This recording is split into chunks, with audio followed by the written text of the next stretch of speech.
You will all be aware that there is a thing, a dreaded thing called Omicron that has hit the globe. Having been discovered in Botswana/Southern Africa, there's been a lot of concern about the mutation of this variant to COVID. And of course, there was a natural response, one might argue unfair response, on the Southern African region to just shut everything down. So we thought, let's get our tribe on and let's have a chat about what this means for the industry, what it means for them. Is this fair? Is the globe responding equitably? What should we be advocating more for? And how do we go about navigating this new day, this new dawning, if you like, of the COVID saga? Let's just dive right into it, shall we? I would like to just start off with a yes or no question from all of you, really, which is to say, do you believe that the restrictions imposed on Southern Africa are fair or not? Perhaps I could start with Sara. I only get to say yes or no. Just yes or no for now. Very often No. people don't actually pay attention to that request and they talk for a lot longer, but if you wish to add, feel free. So you say no, Graham? Definitely no, not fair.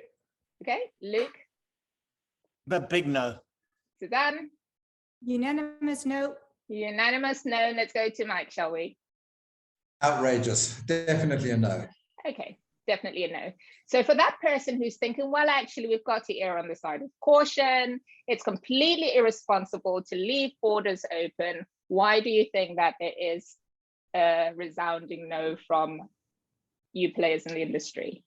So I would say that I think Southern Africa has enforced pretty good restrictions when it comes to travel. So there's good COVID testing that essentially any transmission of COVID is minimized.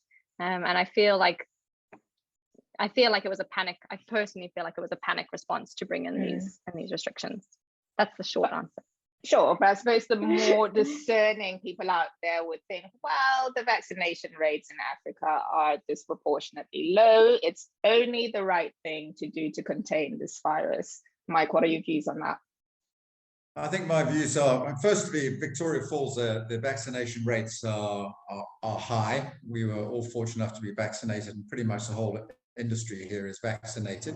So we find ourselves in a situation of where we wish to welcome vaccinated guests into an environment of vaccinated hosts.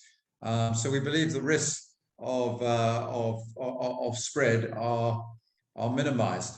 But even beyond that, I think we all know the background of Omicron. It's the South African medical profession that sort of came up with the first with the first discovery, without knowing whether it actually even started in Southern Africa.